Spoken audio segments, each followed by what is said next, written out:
Tiga. Assalamualaikum warahmatullahi wabarakatuh. Segala puji hanya milik Allah Subhanahu wa taala, Tuhan semesta dan alam. Dialah yang telah memberikan kita nikmat iman Islam serta kesempatan untuk terus memperbaiki diri. Salat dan salam tetap kita curahkan kepada Nabi kita Muhammad SAW yang telah membukakan jalan gelap menuju keterangan dalam Islam, dan suri tauladan terbaik yang akhlaknya begitu mulia dan ibadahnya sangat luar biasa. Jamaah yang dirahmati Allah, pada kesempatan kali ini mari kita renungkan bersama sebuah tema yang sangat penting dalam kehidupan kita sebagai muslim, yaitu sholatnya baik maka perilakunya juga baik. Sebagaimana kita tahu, sholat adalah ibadah paling utama dalam Islam setelah dua kalimat syahadat. Sholat adalah yang agama Rasulullah SAW bersabda, sholat Tiga. Sholat adalah tiang agama. Barang siapa mendirikannya, maka ia telah menegakkan agama, dan barang siapa meninggalkannya, maka ia telah meruntuhkan agamanya. Hadis riwayat Baihaqi. Namun pertanyaannya, apakah sholat kita sudah memberi pengaruh terhadap kehidupan dan perilaku kita?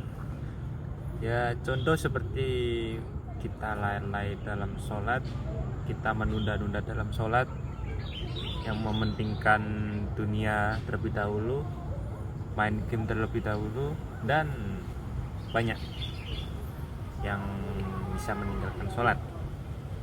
Allah Subhanahu wa ta'ala berfirman dalam surat Al-Ankabut ayat 45, "Utslu ma auhiya ilaika minal kitabi wa aqimis sholati inna sholata tanha anil ahsya wal munkar waladikrullahi akbar wallahu ya'lamu ma tasna'un."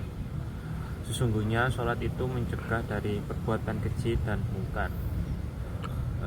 Surah Quran surat Al-Ankabut ayat 45.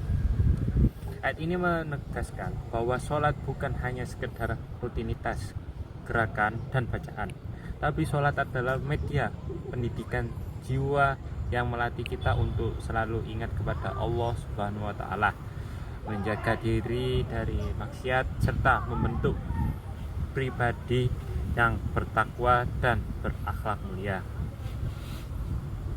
Tiga. Sayangnya banyak orang yang masih menyepelekan sholat, bahkan melaksanakannya hanya sebagai formalitas. Contoh seperti saya bilang yang tadi, kayak kita melalaikan sholat, lebih mementingkan dunia dan uang untuk meninggalkan sholat. Contoh kita sholat asar nih, sholat asar kita disuruh oleh orang tua, ayo sholat dulu, kita lebih meninggikan, oh ya nanti kan sholat asar kan masih panjang waktunya, nanti akhirnya kita nggak sholat sampai azan maghrib. Contohnya seperti itu ya, hanya sebagai formalitas. Sholat ditegaskan, tapi lisannya masih suka mencaci. Sholatnya rajin tapi masih korupsi. Aduh, sangat menyayangkan sekali. Sholat 5 waktu tapi tidak bisa menahan amarah dan suka menyakiti orang lain juga percuma, dan ya sangat disayangkan juga. Kalau begitu, apa arti dari sholatnya? Rasulullah SAW bersabda, barang siapa yang sholatnya tidak dapat mencegahnya dari perbuatan keji dan mungkar, maka tidak ada nilai pada sholatnya kecuali hanya kelelahan saja. Jadi kita sia-sia saja sih. Hadis riwayat Ahmad. Hadis ini menyentuh kita semua. Jika sholat tidak membawa perubahan, itu tanda bahwa hati kita belum benar-benar hadir dalam sholat. contoh kita cuman sholat, cuman ya udah sholat aja tapi tidak ada hasilnya, ya seperti itu. Kita cuma sholat sebagai formalitas, tapi kita tidak merasakan apa sih nikmatnya sholat dan maknanya sholat itu apa. Baca-bacaan yang kita ucapkan belum meresap ke dalam hati dan tidak membentuk perilaku. Contoh nyata adalah Rasulullah SAW sendiri. Beliau adalah orang yang paling khusyuk dalam sholatnya. 3. Dan itu tercermin dalam akhlaknya, jujur, sabar, pemaaf, dermawan, penuh kasih sayang. Bahkan Allah memuji beliau dalam Al-Quran, wa innaka la'ala khuluqin adim, dan sesungguhnya engkau benar-benar berbudi pengerti yang agung. Quran surat Al-Qalam ayat 4. Sholat yang benar akan menjadikan seseorang mencintai kejujuran, menjauhi kebohongan, menahan hawa nafsu, amarah, dan bersikap adil dalam setiap keadaan. Sholat mengajarkan kedisiplinan karena ada waktunya. Sholat mengajarkan kebersamaan seperti dalam sholat berjamaah. Sholat juga mendidik kita untuk tunduk, taat, dan rendah hati pastinya di hadapan Sang Pencipta, yaitu Allah Subhanahu wa Ta'ala. Jamaah sekalian, kalau kita ingin memperbaiki hidup ini, mulailah dengan memperbaiki sholat. Jangan sekedar menggugurkan kewajiban, tapi hadirlah dalam sholat.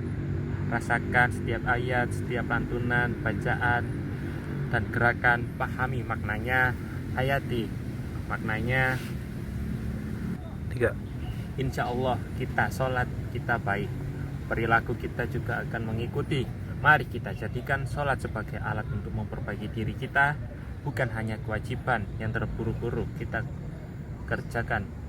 Jadinya sholat sebagai sarana untuk lebih mengenal Allah, lebih mengenal diri, lebih sabar, dan lebih mencintai kebaikan. Semoga Allah menjadikan kita semua termasuk orang-orang yang khusyuk dalam sholatnya dan mengajarkan kita untuk tetap sabar dan taat kepada Allah Subhanahu wa Ta'ala melalui sholat itu. Kita menjadi pribadi yang lebih baik dalam akhlak, ucapan, dan perbuatan. Sekian dari saya. Wassalamualaikum warahmatullahi wabarakatuh.